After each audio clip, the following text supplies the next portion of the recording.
स्तुति लोधिया, उम्र 12 साल, सपना बैडमिंटन प्लेयर बनना।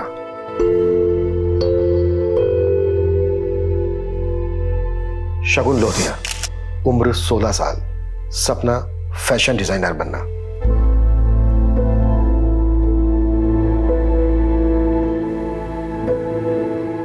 रिंकू लोधिया, उम्र 18 साल, सपना एयर होस्टेस बनना।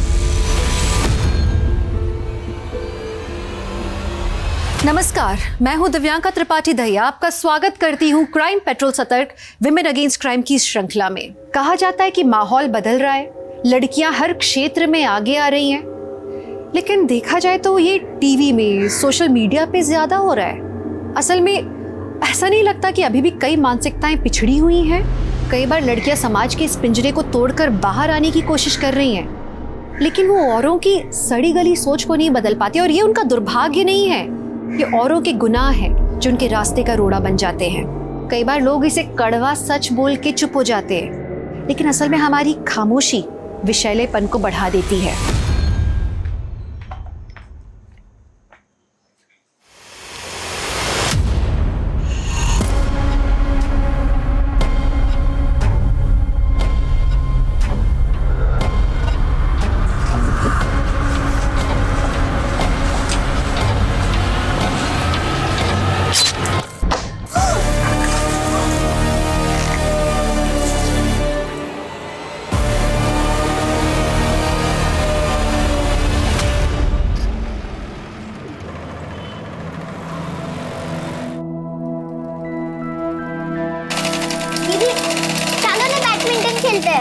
थामनी स्तुति, चलो ना दीदी। क्यों स्तुति? वेट कर, ये वाला डिजाइन तो पूरा हो जाने दे।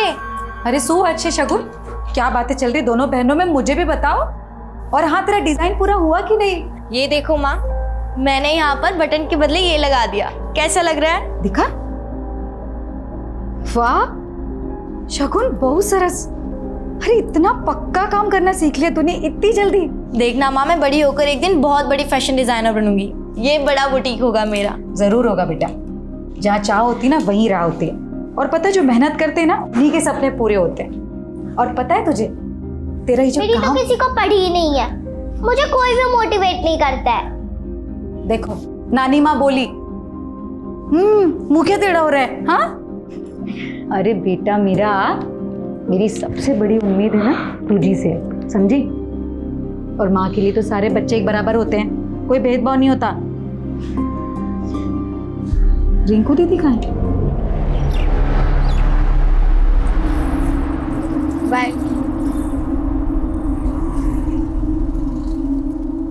ये तेरे मेरे बीच में ना ये कबाब में हड्डी नहीं चलेगी। लेकिन लव ट्रायंगल वाली स्टोरी ना मुझे बिल्कुल नहीं पसंद, बहुत खून खराबा होता है इसमें। गोपाल देख, अपनी हद में रहे, वरना क्या? देख अब इतने नखरे मत दिखा, तुझे अगवा करना पड़ जाए, समझी? अभी तो सिर्फ थप्पड़ मारा है, आगे से ऐसी हरकत की ना तो जेल मोकली देश, समझे?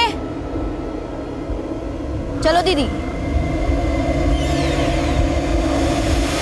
क्या जरूरत थी तुझे उस लड़के को थप्पड़ मारने की? हाँ, अरे ऐसे लोगों से ना बच के रहना चाहिए, ना कि सरेआम तमाशा करना चाहिए। और तू रिंकू आज भी कॉलेज से लेट क्यों? माँ वो, अरे शू थयु अनीता, क्यों बच्चियों को डांट रही है तू? क्या बोलूं मैं दीदी आपको, जवान लड़कियों को पालना ना पहाड़ चढ़ने जैसी बात है। आए दिन कुछ ना कुछ करके ही आना है। आज किसी को थप्पड़ मार के आ गए, ये सब क्या है दीदी? डर लगा रहता है मुझे, कहीं कुछ ऊंच नीच हो जाए, कुछ हो जाए तो। अनीता आटली बड़ी चिंता नहीं कर। अरे वो तो भूली ज गई। अरे मुंह मीठा करो सब। अरे बહુ મોટી खुशखबरी છે। खुशखबरी? अरे मेरी बड़ी बेटी राधिका का रिश्ता पक्का हो गया। क्या? मैं दो खाऊंगी। ले ले। अरे वाह दीदी, सच्ची में इतनी अच्छी खबर सुनाई है, बहुत बहुत मुबारक हो आपको। मैं ना दीदी सोच रही हूँ ना, जल्दी से रिंकू के लिए एक अच्छा सा लड़का ढूंढ लो। नहीं? हाँ। क्यों माँ, मैं बाहर लगती हूँ आपको? अरे बेटा, तेरी माँ का वो मतलब नहीं था बेटा। लेकिन मासी, मुझे अभी शादी करनी ही नहीं है, मुझे पहले एयर होस्टेस बनना है। वो सारी चीजें एक तरफ है रिंकू, ठीक है? नहीं माँ, मुझे कुछ नहीं सुनना, मुझे अभी शादी नहीं करनी है, मतलब नहीं करनी है। अरे ये रिंकू रिंकू रिंकू भी, रिंकू दरवाजा खोल।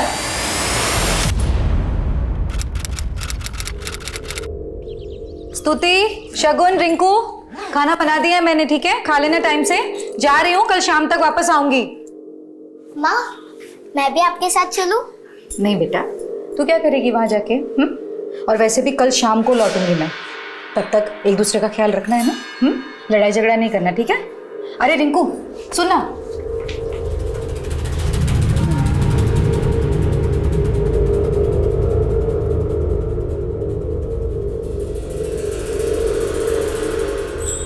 जाने से पहले कोई माँ को बाय बोलेगा या नहीं? माँ, आप जाइए, मैं देख लूंगी। बाय मम्मा। बाय बाय बेटा।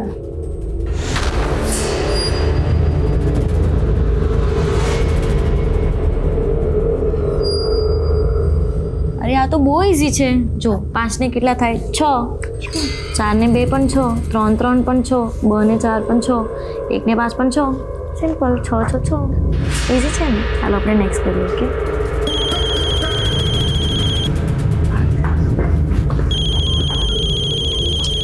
हेलो, कहाँ हो?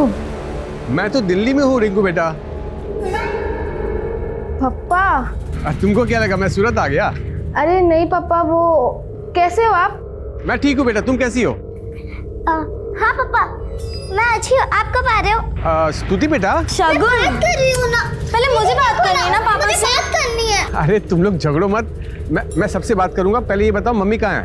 पापा, मम्मी तो बुटीक का सामान लेने राजकोट गई हैं. क्या मतलब तुम लोग घर में अकेली हो क्या?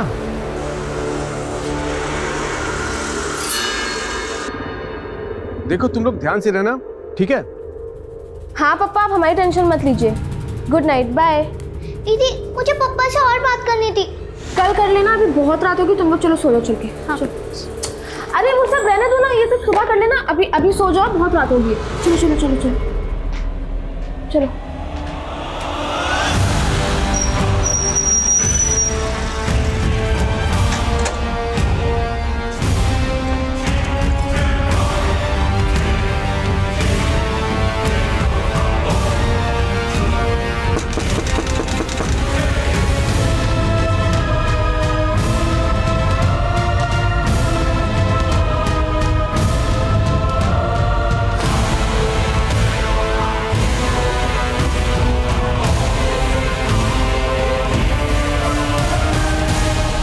बस बस।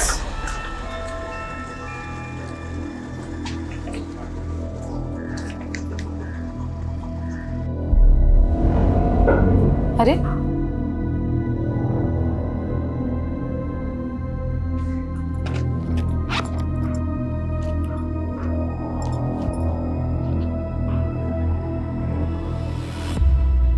Number you have called is currently switched off. Number भी बंद है। बिट्टू, हाँ बेटा स्कूल गए थे आज? हाँ। अच्छा, ये स्तुति, शगुन दीदी, रिंकू दीदी कहाँ है, कुछ पता है?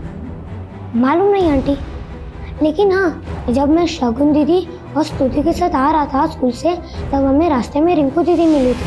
अरे शगुन, स्थिति, आगे तुम लोग एक काम करो, मेरे साथ चलो। कहाँ दीदी? अरे वो सब बताती हूँ, एक काम करो, ये बैग में बिट्टू को दे दो, ये घर के बाहर रख देगा। तुम लोग मेरे साथ चलो। ये लो, ये ना घर के बाहर रख देना, ठीक है? ये रिंकू कहाँ ले गई इन दोनों को? मुझे नहीं मालूम आंटी।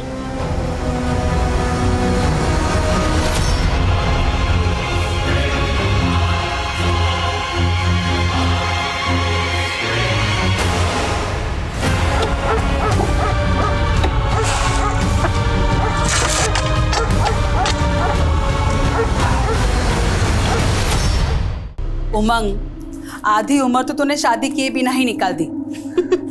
तेरे आगे पीछे भी कोई नहीं है। जो अरे कवारा रहेगा तो बूढ़ापा कैसे निकलेगा? क्या आरती बहन आप भी, अब उसके बारे में अभी से क्यों सोचूं? जब बूढ़ापा आएगा देख लेंगे। आरती दीदी, आरती दीदी, स्तुति, शगुन और रिंकू यहाँ आए हैं क्या? ना, અહીંયા નથી આવી। हे भगवान, दीदी ये तीनों लड़कियों का कुछ अता पता नहीं है। पता नहीं कहाँ चली गई, सबसे पूछताछ करके देख ली, लेकिन कुछ पता नहीं चल रहा है। अनीता, आटली बड़ी चिंता नहीं कर, ये समझदार लड़कियां है, कहीं घूमने चली गई होगी, आ जाएगी।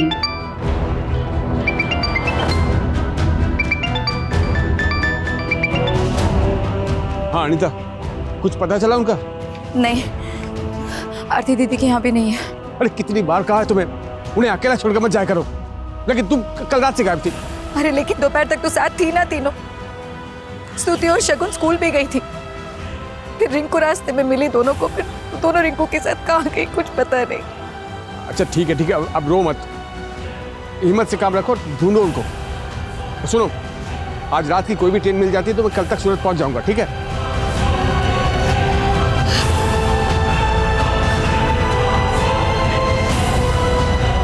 तो यही आपकी बड़ी बेटी रिंकू है ना? आपकी छोटी लड़कियों को यही लेके गई है, इसमें घबराने की क्या बात है? लेकिन सर दोपहर से शाम हो गई है, इन लोगों का कोई अता पता नहीं है, और रिंकू का फोन भी बंद आ रहा है। हो सकता है तीनों बहनें कहीं फिल्म देखने गई हो और आप लोग यहाँ बेकार में परेशान हो रही हैं। आप लोग घर जाइए, घूम फिर के आ जाएंगी तीनों। नहीं सर, मेरी बेटियाँ इतनी देर तक मुझे बिना बताए नहीं रहती कभी भी बाहर। लेकिन अभी तो आपने कहा कि कल से आप यहाँ थी नहीं। मैं मेरे काम से बाहर गई हुई थी, लेकिन सर यही तो प्रॉब्लम है, पहले ध्यान रखो मत, बाद में आ जाओ पुलिस को परेशान करने के लिए। अरे इतनी फिक्र थी आपको, छोड़ के गई क्यों थी तीनों को? सड़क पे छोड़ के नहीं गए थे, घर पे छोड़ के गए थे। आप एफआईआर लिखिए हमारी। आवाज नीचे करके बात कीजिए हमसे। ठीक से आप भी बात नहीं कर रहे इंस्पेक्टर, मैं यहाँ वार्ड कमिश्नर के ऑफिस में काम करती हूँ। आप एफआईआर लिखिए हमारी। आप वहाँ काम करती हैं, ये तो बहुत अच्छी बात है, लेकिन अभी आप लोग का हो गया है, जाइए यहाँ से। अरे सर, अरे हमारे पास और भी जरूरी सरकारी काम है। क्या बात कर रहे हैं? चलो आगे।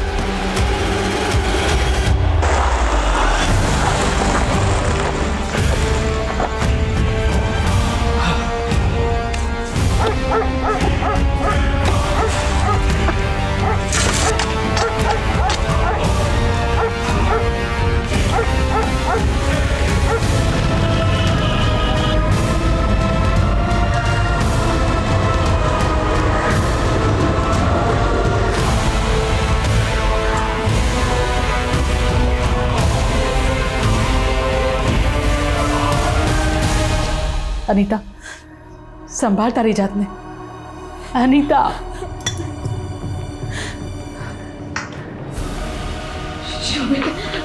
क्या कह रही पुलिस? हाँ? क्या कहेगी, एफआईआर भी नहीं लिखी उन लोगों ने। पता नहीं शोभित हमारी बेटियां कहाँ होंगी, किस हाल में होंगी, कैसी होंगी।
एक मिनट पीछे रहिए, लाश को कोई हाथ नहीं लगा सकता। आप लोगों की वजह से मेरे बेटियों की जान गई है, तारे से भी भगा दिया था आप लोगों ने। ये जिम्मेदारी निभाई आप लोगों ने। संभालो इनको, संभालो नहीं तो आप लोगों की बदलानी नहीं चलेगी। आप लोगों का पुलिस प्रशासन, हाय हाय, पुलिस प्रशासन, हाय हाय, पुलिस प्रशासन, हाय हाय। ए, लेके चलो बॉडी लेके चलो।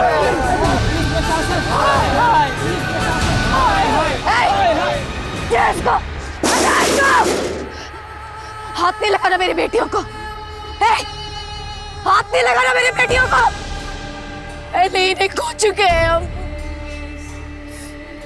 हमारी बेटी रिंकू को ढूंढ के लाके दो।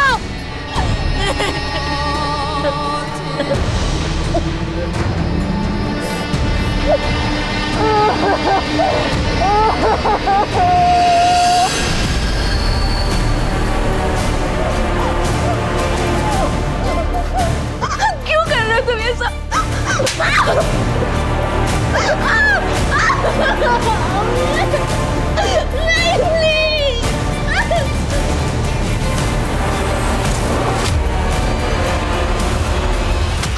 सपने पूरे करने के लिए दुनिया से लड़ सकते हैं, अपने हालातों से लड़ सकते हैं। स्तुति और शगुन भी अपने अटूट हौसले से जीत सकती थी, लेकिन किसी ने उनसे उनकी जिंदगी छीन ली, जिसने इन बच्चियों के सपनों को कुचल के रख दिया। इनकी बड़ी बहन रिंकू को एक जिंदा लाश बनाकर छोड़ दिया। क्या ये कोई बदले की कहानी थी? क्यों हुए ये निर्मम अपराध? इस केस की सुर्खियां न्यूज चैनल्स में, अखबारों में हमेशा की तरह छा रही थी और इन्वेस्टिगेशन टीम को भी बदलकर क्राइम ब्रांच के हाथ में सौंप दिया गया था। लेकिन आमतौर पे इस तरह के जुर्म की कहानियां जद्दोजहद भरी होती हैं, मुश्किलों से इंसाफ मिलता है। हमारे लिए ये जानना बेहद जरूरी है कि रिंकू शगुन और स्तुति को कहाँ लेकर गई थी, जिसके बाद से रिंकू गायब है और शगुन और स्तुति की लाशें मिली।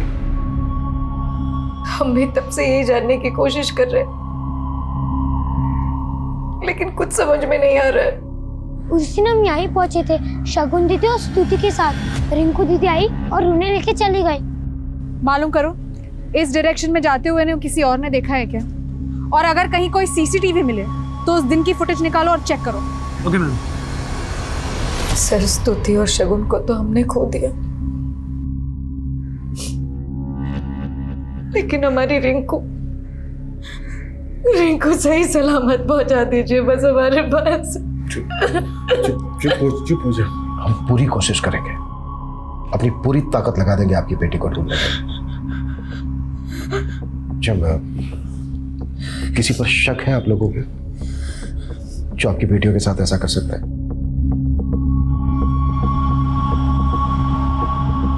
नहीं सर। एक लड़का है सर, एक नंबर का आवारा लड़का है सर। वो कुछ दिन पहले मेरी बेटी रिंकू के साथ बदतमीजी करने की कोशिश की थी उसने, और इसके लिए शगुन ने उसे थप्पड़ भी मारा था। अभी तो सिर्फ थप्पड़ मारा है, आगे से ऐसी हरकत की ना तो जेल मोकली देश। चलो दीदी।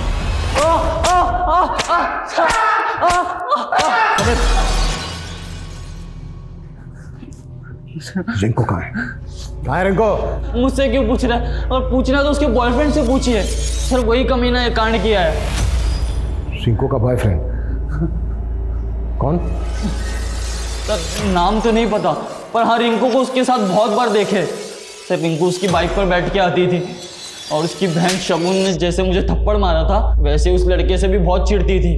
उस लड़के की वजह से दोनों बहनों में बहुत झगड़े होते थे सर। बाय दीदी, आपने मुझसे बोला था कि आप उस लड़के से कभी नहीं मिलेंगी। आपने मुझसे प्रॉमिस किया था, इसलिए मैंने मम्मी को भी कुछ नहीं बताया। लेकिन क्या शगुन, क्या प्रॉब्लम है तेरी? ये मेरी लाइफ है, मैं किससे मिलूंगी किससे नहीं मिलूंगी मैं डिसाइड करूंगी, तू नहीं समझी? ठीक है, फिर मम्मी आपसे बात करेंगी। शगुन मेरी बात सुन। पता करो रिंकू का वाकई में कोई बॉयफ्रेंड है क्या? शबरी गोपाला में घुमा रहा है। Right sir.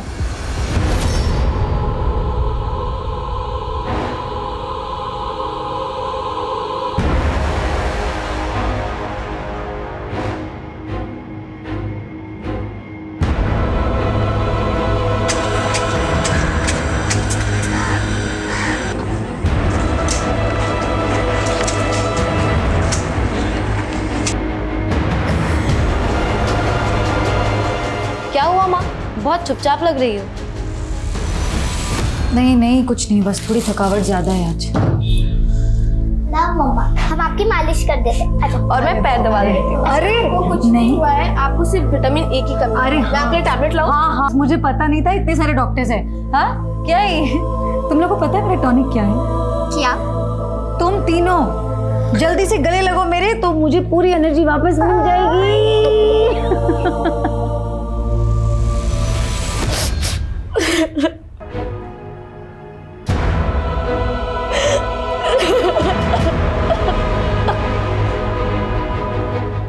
अब रोने से क्या फायदा?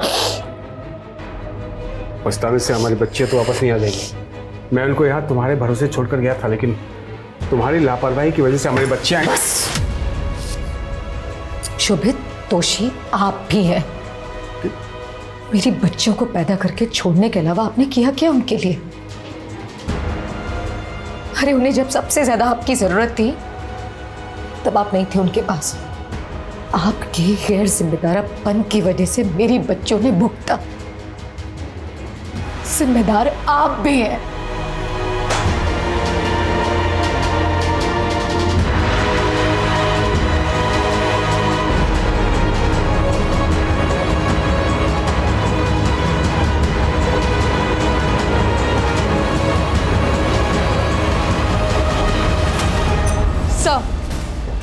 शगुन और स्तुति के पोस्टमार्टम रिपोर्ट्स। दोनों के इंटरनल ऑर्गन्स पे इंजरीज के मार्क्स हैं। पहले दोनों का रेप किया गया और फिर गला दबा के मार दिया गया। रिंकू की कोई लीड? नहीं सर, और ये भी पता नहीं लग पा रहा है कि रिंकू उस दिन अपनी दोनों बहनों को लेकर कहाँ गई थी। सर, रिंकू का फ़ोन उस दोपहर उसी के घर के एरिया में बंद हुआ था। और सर, कॉल डेटा रिकॉर्ड्स में कार्तिक नाम के लड़के का नंबर मिला है। सर, ये कार्तिक है। सर, हत्या के एक दिन पहले रात के वक्त इसका फ़ोन रिंकू के घर के एरिया में ही एक्टिव था और रिंकू और कार्तिक लगातार टच में थे। सर, कॉल डेटा रिकॉर्ड्स देखे तो ऐसे लग रहा है कि शायद दोनों का अफेयर हो। रहता कहाँ है कार्तिक? संगम विहार। सर, मैंने एक टीम को वहाँ पे भेज दिया है। कार्तिक का है और उसका फ़ोन क्यों बंद आ रहा है? मेरे बेटे ने कुछ नहीं किया है, आप लोगों को गलतफहमी हो। मतलब आप जानते हैं वो कहाँ है? उसे कहिए कल तक थाने में हाजिर होने के लिए, वरना उसे बचाने के जुर्म में मैं आपको अंदर कर दूंगा। क्या? ये आप क्या कह रहे हैं सर? नहीं, रिंकू का बॉयफ्रेंड नहीं हो सकता सर। इसका नाम कार्तिक है। रिंकू का और इसका लगभग रोजाना मिलना होता था। आपने इस लड़के को कभी रिंकू या घर के आसपास देखा? नहीं सर, मैंने नहीं देखा इसे। लेकिन शगुन और स्तुति की मर्डर की पहली वाली रात को भी इस लड़के का फोन इसी एरिया में एक्टिव था। सर, मुझे सच में कुछ नहीं पता, मैं नहीं जानती, मैंने नहीं देखा कभी। और मैं तो उस रात घर पर भी नहीं थी। जाहिर सी बात है, ये लड़का आपके एब्सेंस में यहाँ मिलने आया। सर, मैंने इस गोपाल को कार्तिक की फोटो दिखाई। उसका कहना है कि वही लड़का है जिसकी वजह से रिंकू और शगुन के बीच में झगड़े हो रहे थे। और सर, शगुन रिंकू को ये धमकी दे रही थी कि वो उसका ये राज अपनी माँ को बता देगी। लेकिन रिंकू की माँ का तो कहना है कि उन्हें रिंकू के अफेयर के बारे में कोई भनक तक नहीं थी। सर, हो सकता है कि रिंकू को इस बात का डर था कि शगुन ये राज अपनी माँ को बता देगी। शायद इसीलिए कार्तिक और रिंकू दोनों मिलकर भाग गए और उन दोनों ने रिंकू की दोनों बहनों का रेप भी हुआ है।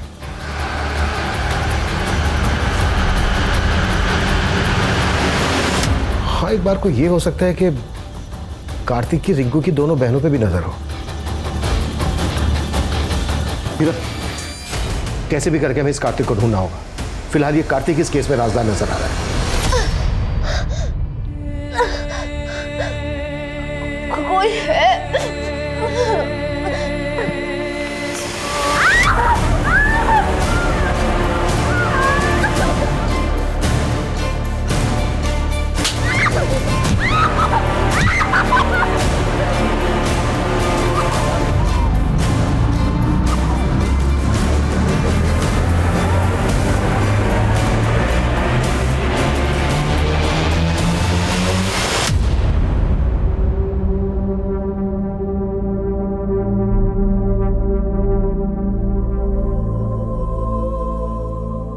बेटा, मैं तेरे सपनों के खिलाफ नहीं हूँ, मुझे बस डर लगता है। डर तो मुझे आपसे लगने लगा है। आप सिर्फ कहने के लिए बोलती हो कि आपको मेरी परवाह है, लेकिन सच तो ये कि आप सिर्फ खुद के बारे में सोचती हो।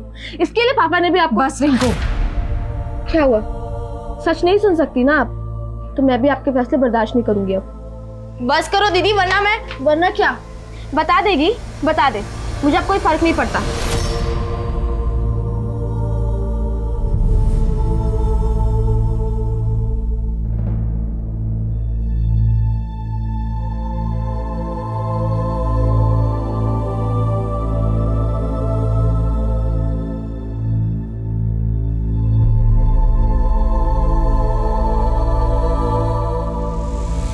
सर, आप लोग खामा का मुझ पर शक कर रहे हैं सर। मैं भागा नहीं था, हूँ तो मारा मामा ना घरे गए लो तो सर।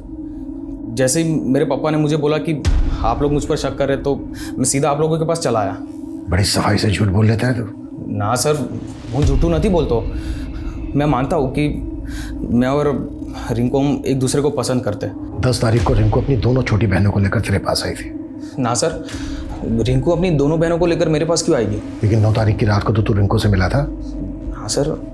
नहीं, कॉल रिकॉर्ड्स दिखाएं कॉल रिकॉर्ड्स। वो भी देर रात को। रिंकू की मां अनीता की एब्सेंस में। कुछ आया याद या फिर याद दिलाएं? नहीं सर याद आया मुझे। मैं गया था वहाँ पर। वो रिंकू ने मुझे हुआ।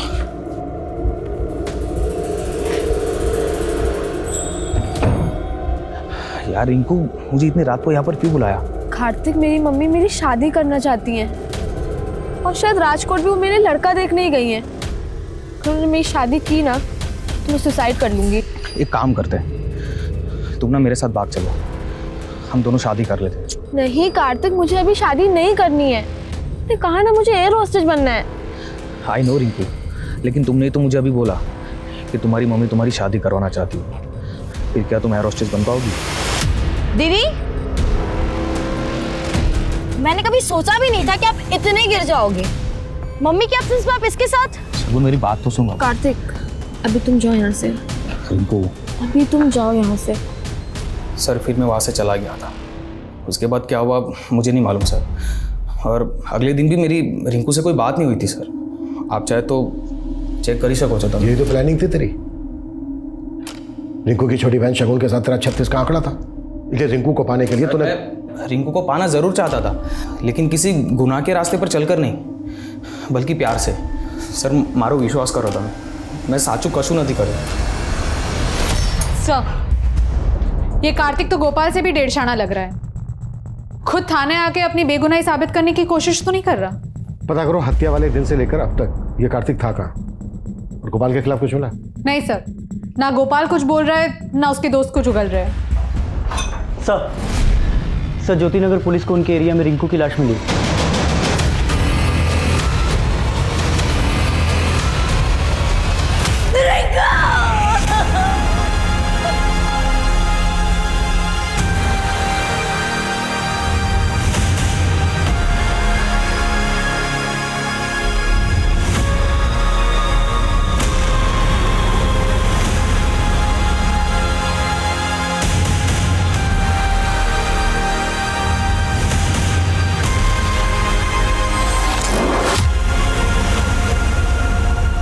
स्तुति लोधिया, उम्र 12 साल, सपना बैडमिंटन प्लेयर बनना। शगुन लोधिया, उम्र 16 साल, सपना फैशन डिजाइनर बनना। रिंकू लोधिया, उम्र 18 साल, सपना एयर होस्टेस बनना। ये तीनों ही लड़कियां बहुत ही एम्बिशियस थी। जिस माहौल में ये पढ़ी बढ़ी, उसके हिसाब से इनके सपने बहुत बड़े थे। हो सकता है किसी को इन बच्चियों के सपनों से जलन हो, इनकी फैमिली से दुश्मनी हो, जो इनका रेप और मर्डर करके निकाली गई। सर, लेकिन अनीता और शोभित ने गोपाल के अलावा किसी और पे शक नहीं जताया। यही तो मुझे भी खटक रहा है। जिस तरह से इन तीनों बच्चियों को रेप करने के बाद मारा गया, ये गहरी रंजिश की तरफ इशारा करता है। और अभी तक हम ये तक नहीं पता कर पाए हैं कि रिंकू अपनी दोनों छोटी बहनों को लेकर गई कहां थी। विरल, हमें इस फैमिली के दोस्त, दुश्मन, रिश्तेदार सबको खंगालना होगा। जी सर।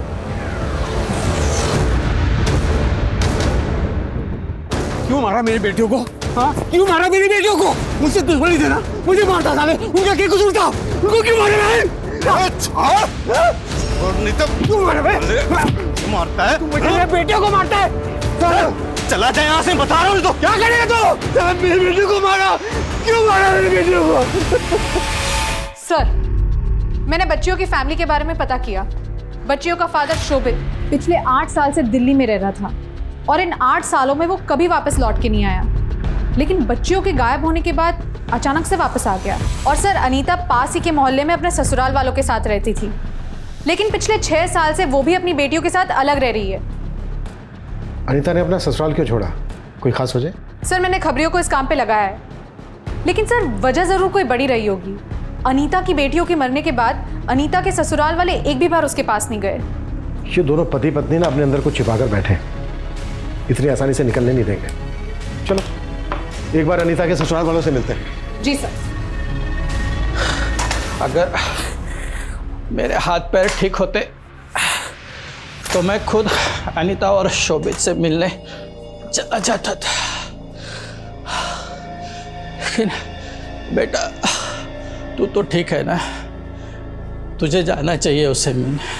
अरे पप्पा, प्रवचन देना बंद कीजिए, मुझे कोई परवाह नहीं उन लोगों की। सांभळना बेटा, तारा मोटा भाई છે, એકવાર જઈ આવો। सुनो, बाहर पुलिस आई हुई છે।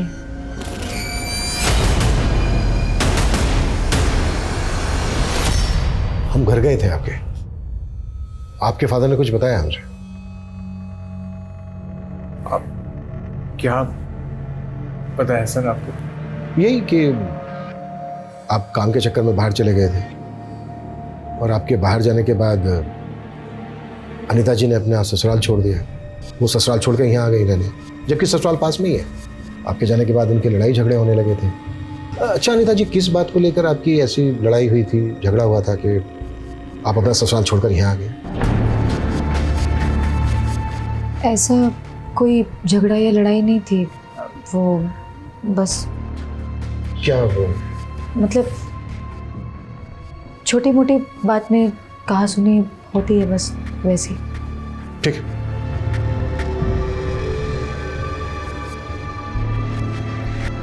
अब जितना यहाँ रुकोगी ये हमारा इतिहास कुरेदते रहेंगे। अब भी वक्त है, चलो मेरे साथ दिल्ली। इन दोनों के हाव भाव को देख के ऐसा लग रहा था कि जैसे दोनों कुछ छिपा रहे हैं हमसे। इन्होंने अपनी 3 बेटियों को खोया है, सख्ती करना तो इनके साथ ठीक नहीं होगा। अपना खबरी नेटवर्क एक्टिव करो। इन दोनों के पास की एक डिटेल चाहिए मुझे। कितनी बार की तुझे कि एडल्ट डायपर पहना करो, लेकिन नहीं, पता नहीं और क्या क्या बकवास झेलना पड़ेगा मुझे इस घर में। ये साफ सफाई करने के लिए आई हूँ मैं। अबे मारी नाकना मुझे, मारी डाल। जैसे अनीता के बेटियों को बाद में क्या क्या बकवास कर रहे हैं आप? हाँ, कुछ भी बोले जा रहे हैं जो मन में आ रहा है। क्या हुआ? क्या किट लगा रखा है? जो तुम्हारे पापा ने कही थी। देखो लोग देख रहे हैं वहां बाहर।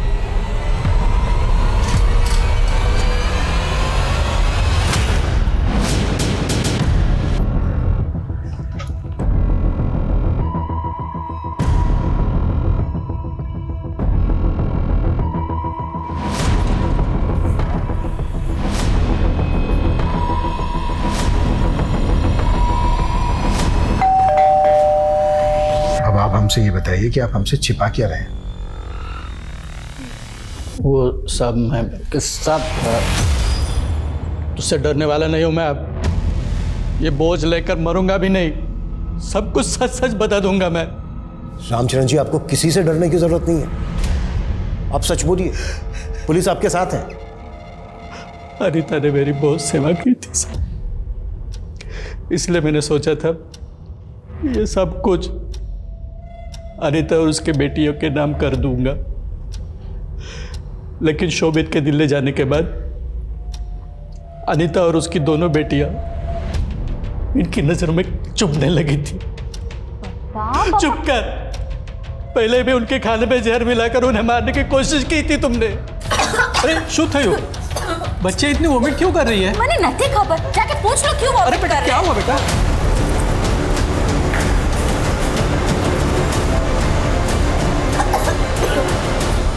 सर, पापा और अनीता भाभी को गलतफहमी हो गई थी सर। हाँ सर, मैं तो खुद डॉक्टर को लेके आया था इलाज करवाने के लिए। डॉक्टर ने खुद बोला था कि फूड पॉइजनिंग की वजह से उनको उल्टी हुई है, लेकिन अनीता भाभी और पापा मानने को तैयार ही नहीं है और अनीता भाभी घर छोड़ के चली गई। जब वो घर छोड़ के चली गई उसके बाद तुमने प्रेशर डाला इनके ऊपर कि ये सारी प्रॉपर्टी तुम्हारे नाम कर दें, उनको बेदखल कर दें, यही हुआ ना? नहीं सर, मैंने ऐसा कुछ भी नहीं किया। सर, पापा ने तो खुद शोभित भाई को जायदाद से बेदखल कर दिया था और शोभित भाई तो खुद अनीता भाभी को धोखा दे रहे थे। कैसा धोखा? सर, शोभित भाई का यतिन नाम के आदमी की बीवी के साथ चक्कर चल रहा था। उन्होंने हमें मुंह दिखाने के काबिल नहीं छोड़ा। मेरी बीवी की तरफ दोबारा देखा ना, आंखें निकाल लूंगा, समझा?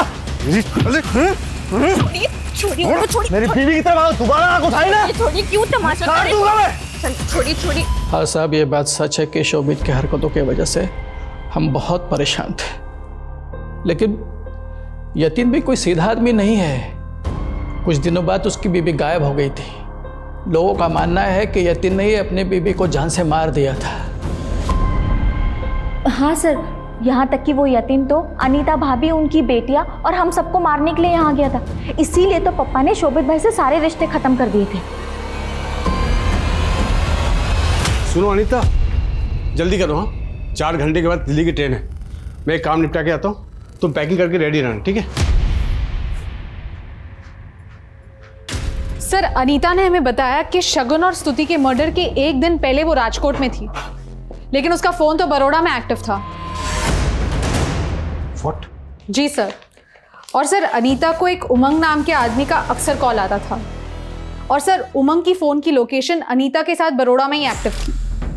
ये उमंग है कौन? सर उमंग अनीता की बड़ी बहन आरती के यहाँ पे काम करता है।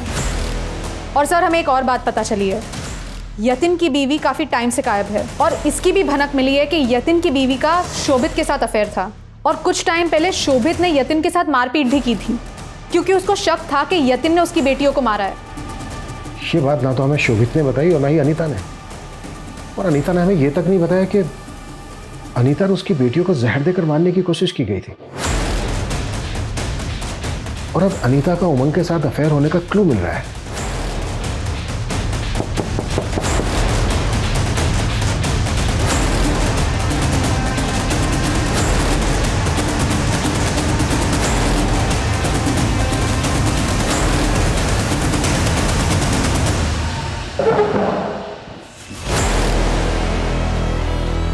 तुम दोनों के बीच रिश्ता क्या है?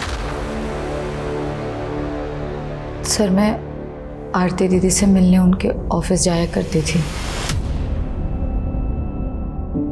इसलिए इन्हें अच्छे से जानती हूँ। तुमने हमसे पहले कहा कि तुम राजकोट गई थी, बाद में हमें पता चलता है कि तुम उमंग के साथ बड़ौदा में थी और वहां पर एक साथ एक ही होटल के एक ही रूम में रुके। अब ये बिल्कुल मत कहना कि तुम लोगों के बीच कोई रिश्ता नहीं है। सर रिश्ता दोस्ती का है। शोभित ने कभी मेरी फिक्र नहीं की,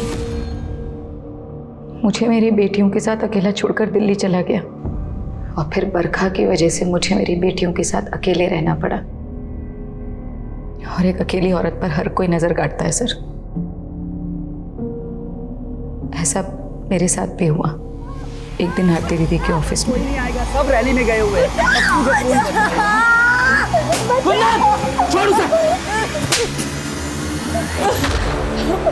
और फिर उमंग जी ने मुझे बचाया। आरती दीदी भी वहां आई और फिर कुंदन को जेल भिजवाया उन्होंने। सर वो कमीना आज भी जेल में है, लेकिन क्या क्या लेकिन? वो जेल में है ये बोल के साबित क्या करना चाहते हो? कहीं ऐसा तो नहीं है कि तुम्हारी बेटियों को तुम दोनों के रिश्ते के बारे में पता चल गया था, इसलिए तुम दोनों? कैसी बातें कर रहे हैं आप? ऐसा सोच भी कैसे सकते हैं? मैं अपनी बेटियों के साथ ऐसा कुछ क्यों करूंगी? शोभित के बारे में तुम्हारा क्या कहना है? शोभित का यतिन की बीवी के साथ अफेयर था? मुझे ऐसा लगता था, लेकिन शोभित हमेशा ये कहते कि उनका कोई चक्कर नहीं था। लेकिन उन्हें शक था कि यतिन ने कहीं मेरी बेटियों को। शोभित कहाँ है भैया?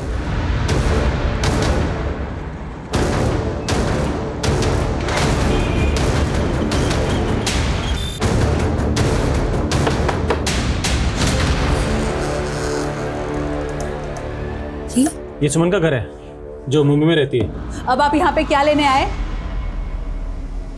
सुमन का 4 दिन पहले मुंबई में मर्डर हो गया।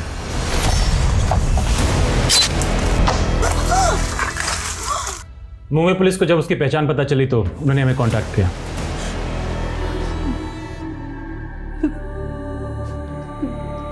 ये सब अचानक कैसे हो गया?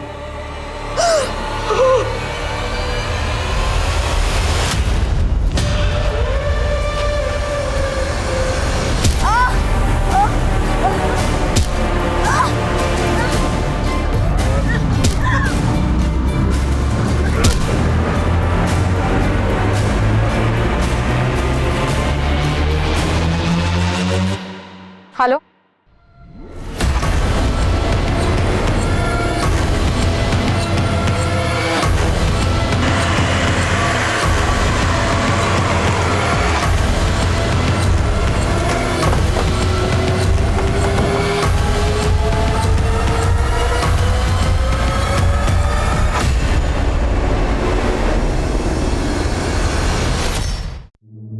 सर शोभित के बारे में सारी इंफॉर्मेशन निकाली है मैंने। शोभित दिल्ली के भजनपुरा इलाके में रहता है अपनी दूसरी बीवी के साथ। दूसरी बीवी? जी सर। और सर ये दूसरी बीवी और कोई नहीं बल्कि यतिन की वाइफ प्रभा है। और सर अनीता की मर्डर वाली रात शोभित ने दिल्ली जाने वाली ट्रेन पकड़ी थी। शोभित को यहाँ उठा के लाओ। प्रदीप, उमंग, यतिन, इन सबको हाजिर करो। इन सबके पास अनीता की बेटियों को मारने का मोटिव है। इन सबसे सख्ती से पूछताछ करनी होगी। तुझे पता था कि शोभित तेरी बीवी प्रभा के साथ दिल्ली में रह रहा था, तो तूने उसके पूरे परिवार को यहाँ खत्म कर दिया। नहीं मैडम, मारना होता तो मैं शोभित और प्रभा को मारता। उनके परिवार से मेरी क्या दुश्मनी थी? सर मेरी बेटियों के साथ जब ये हादसा हुआ तो मैं यहाँ था भी नहीं सर, मैं तो दिल्ली में था सर। देखिए मैडम, मेरा इससे कोई लेना देना नहीं है। मैंने तो बस इंसानियत के नाते अनीता की मदद की थी। मारा कि मैंने अनीता और उसकी बेटियों का हक छीना है, लेकिन मैंने उसे मारा नहीं है। सर एक इन्फॉर्मेशन मिली है, अनीता की बड़ी बहन आरती की बेटी सुमन का मुंबई में मर्डर हुआ है। व्हाट? जी सर। सर सुमन आरती की छोटी बेटी है और मुंबई में मेड का काम करती थी। यहाँ अनीता और उसकी 3 बेटियों का मर्डर हो जाता है और वह मुंबई में अनीता की ही बड़ी बहन आरती की बेटी का मर्डर होता है। इन दोनों केसेस में कोई कनेक्शन तो नहीं है? मुंबई पुलिस से कांटेक्ट करो, सुमन मर्डर केस की एक डिटेल चाहिए मुझे। Right sir.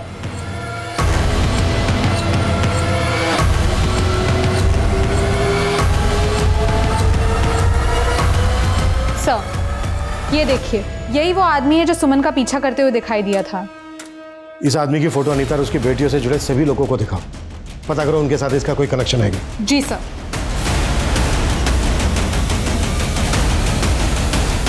क्या तुम इसे जानते हो?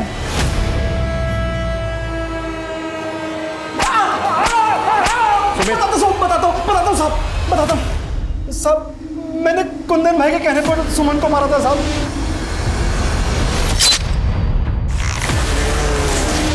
मैंने कुछ भी नहीं किया साहब, कुछ भी नहीं पता किया हमने, काफी समय से पैरोल पर बाहर था और जगताप ने हमें यह भी बताया कि उसने तेरे कहने पर सुमन को मारा है।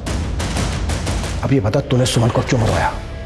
आरती और उसकी बेटियों को क्यों और किससे मरवाया? हाँ, मैंने मरवाया सबको। क्यों? दरअसल ये सब कुछ गलतफहमी से शुरू हुआ था। शोभित ने शहर में उमंग को बताया कि उसे एड्स है और उमंग ने मुझे आके बताया, तो मैंने उमंग को मना किया किसी को भी ये बात बताने के लिए, क्योंकि मेरी बड़ी बेटी राधिका की शादी तय हो चुकी थी और मैं नहीं चाहती थी कि किसी को भी ये बात पता चले। इसीलिए मैंने चारों को मरवाने का सोच लिया और कुंदन को भी मैंने ही पैसे दिए थे। मैं एक साथ चारों को मरवाना चाहती थी, लेकिन मुझे नहीं पता था कि अनीता घर पे नहीं है और मैं रास्ते में रिंकू से मिली और फिर रिंकू अपनी बहनों को बुला कर लाई। फिर मैं उन लड़कियों को आगे ले गई जहां मैंने उन लड़कियों को कुंदन के हवाले कर दिया, लेकिन कुंदन ने उनका रेप भी किया और बड़ी बेटी को अपने पास रख लिया अय्याशी के लिए। और फिर मेरे डांटने पर कुंदन ने रिंकू को भी मार डाला और उसके बाद अनीता को भी मरवाया।